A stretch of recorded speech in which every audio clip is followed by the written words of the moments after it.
जय माँ बगलामुखी, जय श्री महाकाल। दुर्गा अष्टमी 2023 में कब है?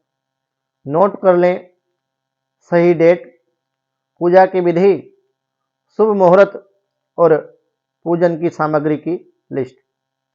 भक्तों, यदि आप अपने जीवन में कुछ नया सीखना चाहते हैं तो आप हमारे YouTube चैनल माँ बगलामुखी भक्त कुरुक्षेत्र को सब्सक्राइब अवश्य करें।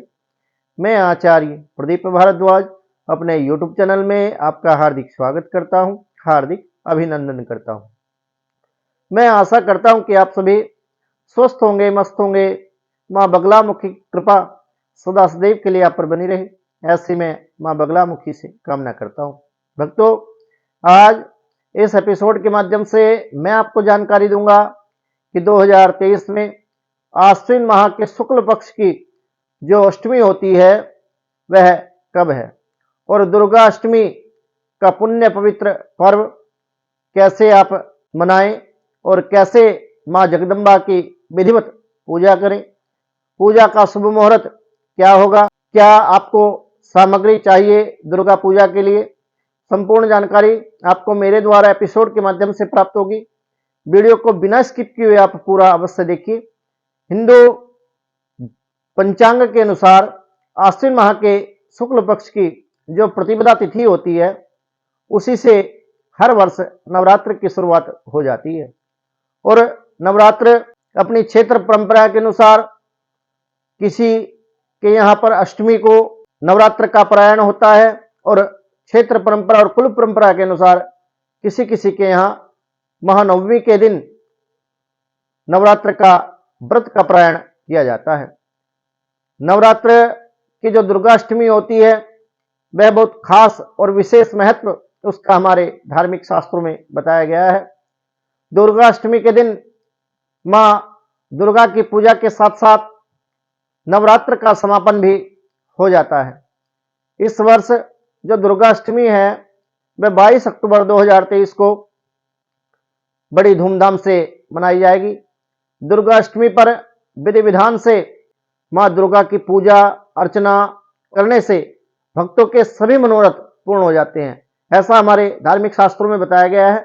ऐसा कहते हैं कि जो दुर्गाष्टमी के दिन मां जगदम्बा की पूजा करता है और भाव से मां का विधिवत शास्त्रोक्त विधि के द्वारा यदि पूजन और अर्चन व्यक्ति कर लेता है तो सभी मनोकामनाएं उस व्यक्ति की पूरी हो जाती। आइए एपिसोड के माध्यम से जानते हैं कि दुर्गाष्टमी की डेट क्या है, किस समय पर अष्टमी तिथि प्रारंभ होगी और किस तिथि पर और किस समय पर इस तिथि का जो है समापन होगा, और पूजा की विधि क्या है, कैसे आप पूजा करके मां दुर्गा को, मां जगदम्बा को प्रसन्न कर सकते हैं। भक्तों, सर्वप्रथम तो अष्टमी तिथि कब है?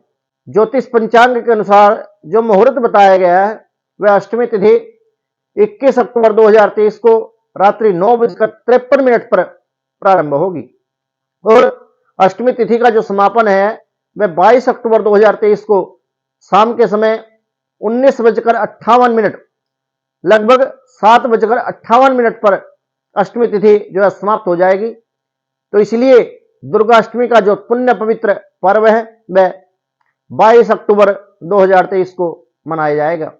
दुर्गाष्टमी की पूजा विधि, कैसे मां दुर्गा की पूजा करें ताकि मां जगदम्बा की कृपा, मां जगदम्बा का आशीर्वाद आपको सदा सदैव के लिए प्राप्त हो।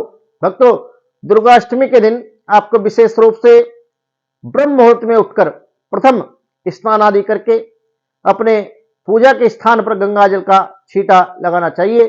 गंगा जल से अभिषेक करके उस स्थान की शुद्धि आपको कर लेनी चाहिए।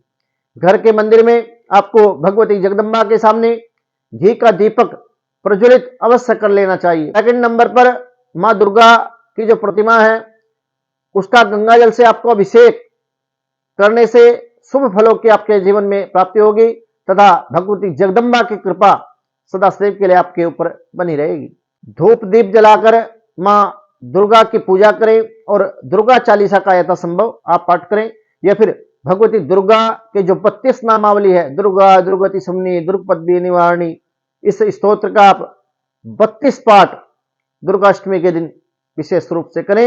यदि आपकी कोई मनोकामना है, उस मनोकामना को भगवती जगदम्बा से आप कहें, आपकी कामना मां जगदम्बा अवश्य पूर्ण करेगी, ऐसा मेरा विश्वास है और ऐसा मेरा अनुभव भी कहता है।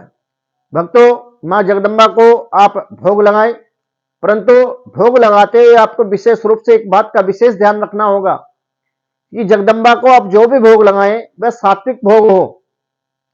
सात्विक भोग ही भगवती ग्रहण करेगी, क्योंकि भगवती जगदम्बा सात्विक देवी है। तो आप तामसी भोग मां को न लगाएं, सात्विक भोग लगाएं, ताकि जगदम्बा की कृपा आपके घर पर, परिवार पर, व्यापार पर सदा सदैव के लिए बनी रहे। भक्तों, पूजा की सामग्री क्या होनी चाहिए, किस किस वस्तु की आपको आवश्यकता पड़ेगी? दुर्गा अष्टमी के दिन आप यदि जगदम्बा मां की पूजा करते हैं तो क्या सामग्री आपके लिए विशेष चाहिए? तो सर्वप्रथम आपको जो सामग्री है, मैं थोड़ी सी सामग्री आपको बता देता हूं, आप नोट कर लीजिए। आपको लाल रंग की चुनरी भगवती जगदम्बा को अवश्य अर्पण करनी चाहिए। लाल रंग का कोई वस्त्र हो, कोई शाल हो, कोई साड़ी हो, कोई सूट हो, मां जगदम्बा को आप अवश्य चढ़ाइए, या फिर किसी भी देवी मंदिर में आपको इस वस्त्र का दान अवश्य करना चाहिए। मोली की आवश्यकता आपको पड़ेगी, रक्षा सूत्र जिसको हम कहते हैं, श्रृंगार का सामान, अगर 16 श्रृंगार का सामान हो जाए तो बहुत अच्छा, नहीं तो 7 प्रकार का सामान भी आप लेकर के मां जगदम्बा की पूजा कर सकते हैं। देसी घी का दीपक अवश्य प्रज्वलित कर लेना चाहिए। इसके साथ साथ, क्योंकि जहां जगदम्बा का ध्यान होता है, पूजन होता है, यदि वहां भैरव का पूजन नहीं होता, भैरव का स्मरण नहीं होता, आपने देखा होगा जब लोग वैष्णो देवी यात्रा के लिए जाते हैं, जो लोग भगवती वैष्णो के दर्शन कर लेते हैं, यदि उसके पश्चात वो भैरव के दर्शन नहीं करते तो उनको उस यात्रा का प्रतिफल, उसका पुण्य उन लोगों को प्राप्त नहीं होता। इसलिए जब शक्ति की पूजा होती है तो उसके भैरव भी हैं। जब देवी पार्वती दक्ष की यज्ञ में सती हुई तो भगवान विष्णु ने अपने सुदर्शन चक्र से उनकी देह के भिन्न भिन्न टुकड़े कर दिए। जहां जहां भी वो अंग प्रत्यंग गिरे, वहीं हमारे भारतवर्ष में और वहीं हमारे भारतवर्ष में शक्तिपीठों की स्थापना हुई। जहां जहां देवी के अंग प्रत्यंग गिरे, वहीं देवी की स्थापना हुई, और वहां एक भैरव निवास करता है। हर देवी का एक अलग अलग भैरव है। इसलिए भैरव का दीपक आप भगवती जगदम्बा के पास अवश्य जलाएं, धूप जला करके भगवती जगदम्बा की पूजा करें। श्रीफल आप मां को अर्पित करें, नारियल जिसको हम कहते हैं, श्रीफल की भेंट मां को अत्यधिक प्रिय है। साबुत चावल और साफ चावल आप जगदम्बा को चढ़ाएं। कुमकुम से माता का पूजन करें, फल चढ़ाएं, फूल चढ़ाएं, फूल माला माता को अर्पित करें। यदि गुलाब के फूल आपको मिल जाए तो मां दुर्गा को अत्यधिक प्रिय है।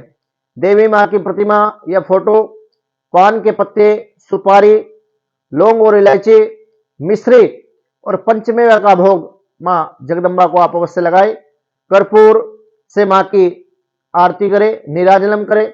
उसके पश्चात आप मां जगदम्बा को मिठाई का भोग लगाएं। खोए से बनी मिठाई आप मां जगदम्बा को अर्पित करें, तथा आदि आदि चीजों से जितनी आपकी सामर्थ्य है, मैंने तो थोड़ी सी सूक्ष्म वस्तुएं आपको बताई, आप जितनी सामर्थ्य रखते हैं, आप जितना भाव रखते हैं, उसके अनुसार मां जगदम्बा की आप पूजा करें। ऐसा करने से, मां जगदम्बा का विधिवत पूजन करने से आपके जीवन के सकल विघ्न और कष्टों का मां दुर्गा हरण कर लेगी, ऐसा मेरा विश्वास है। और मां जगदम्बा की कृपा सदा सदैव के लिए आप पर बनी रहे, ऐसी मैं मां जगदम्बा से कामना करता हूं। भक्तों, मेरे द्वारा दी गई जानकारी यदि आपको अच्छी लगी हो तो हमारे YouTube चैनल को आप सब्सक्राइब अवश्य करें। जय मां बगलामुखी, जय श्री महाकाल।